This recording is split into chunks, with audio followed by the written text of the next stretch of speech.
So I want to go ahead and show you guys this deck composition and kind of how everything works together and pretty much prepare you guys for probably one of the most, if not the most annoying deck we're going to be having to play for the rest of 2019. Yu-Gi-Oh literally just became unfair, bro. Like, it's... why?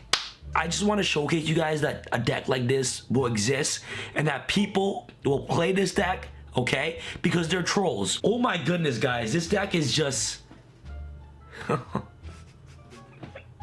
And I do want to stress at the very end here, this is not the best deck of the format. I don't even think it'll be a meta deck, but it will be a deck that some people play and some people will take pretty heavy losses to, and that's definitely something that you want to prepare for. The Yu-Gi-Oh community rarely agrees on anything, but one thing right now that I feel most people agree on is that Mystic Mine is a poorly designed card that probably never should have been made in the first place. I'm not saying it's impossible to find someone that supports it, and I certainly have done another video about this, Commenters Don't Understand Mystic Mine, and in that video I found some people that really do think that that type of card is healthy for the game.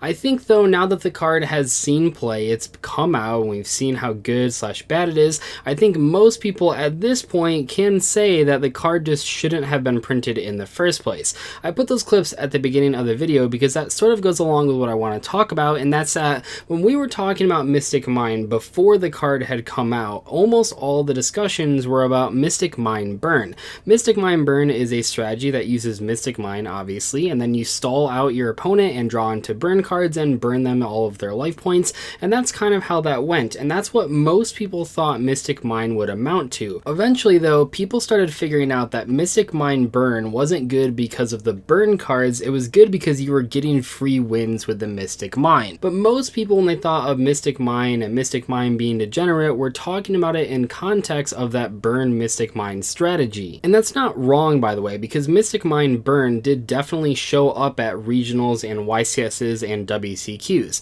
A lot of people picked up the deck, it was relatively budget friendly. I know a lot of people say that Wave Motion Cannon was expensive, and while that is true, in general the deck was pretty cheap compared to a lot of the meta, and people certainly played it at those events, and some of them actually did perform quite well. I will say overall though, I think the impact of Mystic Mine Burn is about what I thought it would be, and that yes, you're likely to play against maybe one in a tournament, if at all, and yes, you probably should keep some cards in your side deck specifically for the matchup, but overall, it's not a deck that can ever become the best deck of the format. The fact of the matter is that when it comes to Mystic Mine Burn, the deck is very, very fragile. Once you deal with the 3 Mystic Mines, I know that doesn't always happen as easily as we would like it to because they have cards like Dark Bribe, but once you get rid of those 3 Mystic Mines, they don't have a way to get them back. So if you put enough pieces of back row removal in your deck in the forms of spells and traps like Cosmic Cyclone or Twin Twisters or Salamangreat Rage, eventually you'll push through all 3 copies of Mystic Mine, and then they don't have a win condition anymore. Technically, they can still beat you even if you get through all the Mystic Mines, but in most cases in practice, that just doesn't really happen.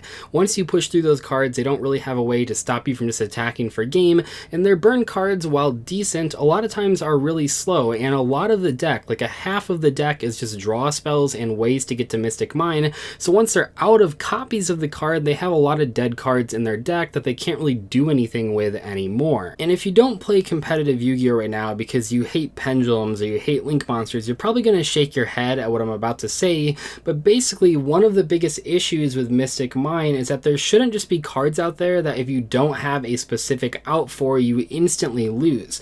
Now I say that people that don't play the game are going to shake their head, and the reason is that they're going to be like, well, my casual deck can't beat competitive decks unless I draw a specific card, so every competitive deck is the same. Why are you complaining about Mystic Mine? Well, the problem here is that let's say your opponent's trying to do a combo, right? They're trying to do a combo off of Nightmare Mermaid. How many different cards can you draw to stop that? Well, you can draw Effect Failure, you can draw Ash Blossom, you can draw Artifact Lancia, you can draw Chaos Hunter. There's a lot of different hand traps that you can use to stop your opponent from just comboing off on the first turn. However, in the case of Mystic Mine, you have to draw exact cards in your main or side deck, things exactly like Twin Twisters or MST or Cosmic Cyclone, and if those are in the bottom half of your deck, you're just out of luck. Your opponent just wins the game. That's not a fun situation to be in.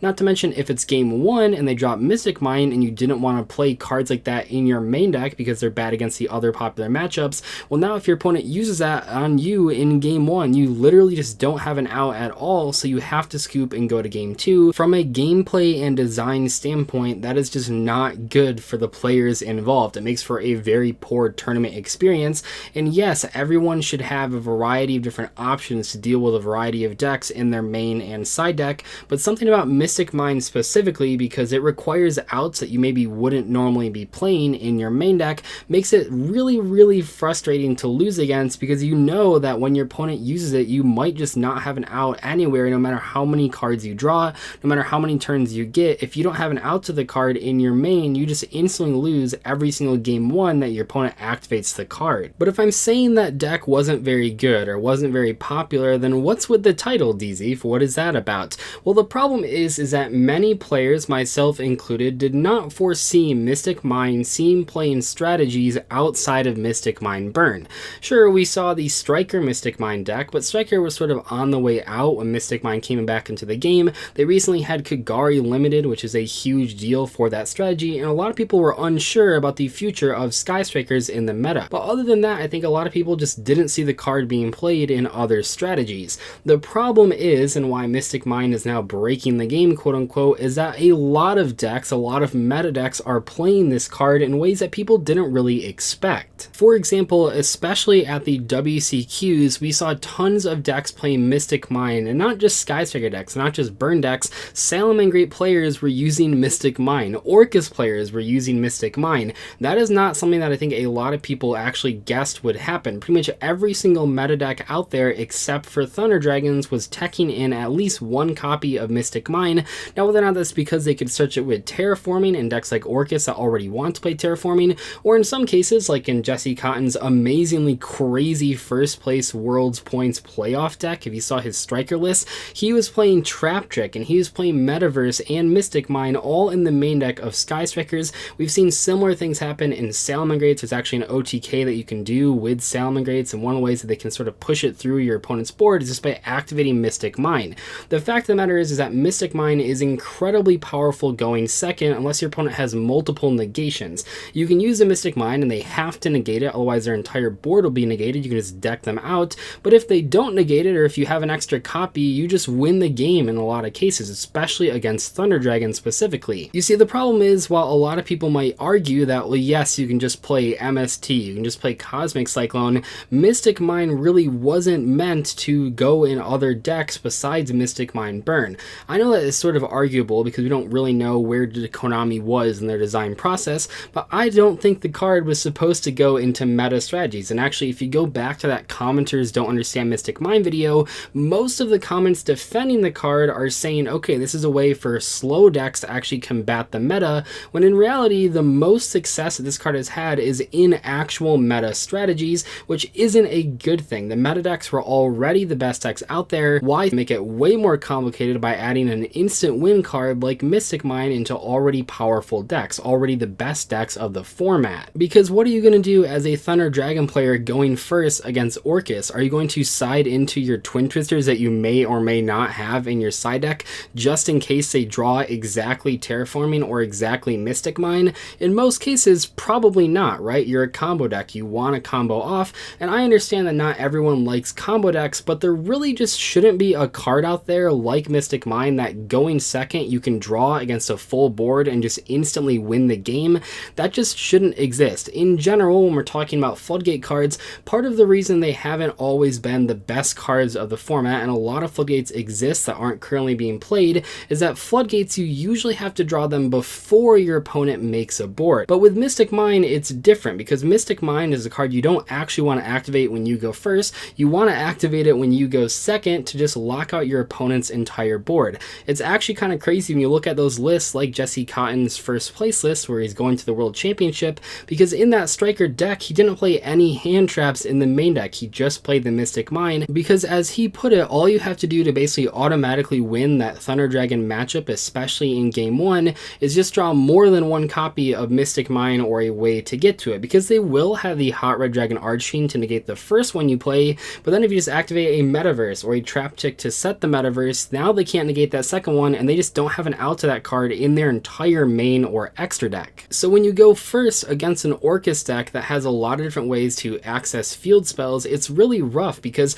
if they use that Mystic Mine and you have a field full of monsters, or even just a few monsters that can negate effects, you have to negate the Mystic Mine, otherwise you're just missing out on all of those effects. The problem is that if you use a negation on the Mystic Mine, now you have one less negation for their actual full combo, and that full combo is so easy for them to do. They just need any two monsters with different names and they can just full combo off. So if you only have one negation, if you're playing like a rogue strategy or just any deck really, a Salamangreat's drawing like a weak hand, they only have the Rage, they only have the Roar, something along those lines, if you only have that one negation or that one destruction and you have to use it on the Mystic Mine so you don't just get decked out, that really puts you in a terrible spot. And that is where a lot of people, I think myself included, didn't really foresee Mystic Mine being used. The card was okay, I guess, when it was only being used in a bad, inconsistent burn strategy, but when it's being played in already strong decks, already the best decks of the format, that really puts a lot of players in an awkward and terrible situation. Because when you play against meta decks, you're already having an uphill battle, especially if you're a rogue player. You shouldn't also have to play through Mystic Mine, a card that in a lot of cases just says you can't play the game forever. I know a lot of people have different opinions about which cards are fun to play and which cards are fun to play against, but I think in most cases, even the people that are winning with Mystic Mine aren't really having a good time. It never feels good to just win with a Floodgate, but Mystic Mine specifically, because it's almost always good when you go second, and in a lot of other situations, when you go first, you can draw the Metaverse, the Trap Trick. I think it's not fun to just flip Mystic Mine on your opponent and then just have them go to the next game. I know everyone just wants to win. That's sort of the idea of competitive Yu-Gi-Oh! But this card shouldn't exist, or at least it shouldn't exist in this capacity. It's poorly designed, and I think that Konami has to address it. I'm not saying it's at the same level of something like Firewall Dragon or Gumblar Dragon or anything along those lines, but it certainly is getting there, and it's making the format very unfun to play in. Luckily, we don't have any events for the next couple weeks, or I guess a month and a half now, but I really do hope that Konami actually addresses Mystic Mine before the next season of Yu-Gi-Oh! Starts up. If you're playing Yu-Gi-Oh! Right now and people are really giving it their all, it's a really terrible situation to be in. Everyone is using Mystic Mine and everyone's playing these crazy meta decks with that Mystic Mine. It's just not fun to play in, and it's not fun to play in a lot of situations. Anyway though, I think that's enough whining and complaining about Mystic Mine for one video. I really just don't think this card should exist. It's very weird. I don't know if Konami should just ban it immediately, but it definitely needs to take a hit because it is just so unfun to play against. It makes a game that was already in a pretty good format go into a much worse situation just because of this one degenerate card that probably never should have been printed in the first place. I'll see you later though. Thank you so much for watching today's video. What do you think about Mystic Mine? Should it be allowed? Should it be banned? Let me know in the comment section below. But I'll see you later. Goodbye.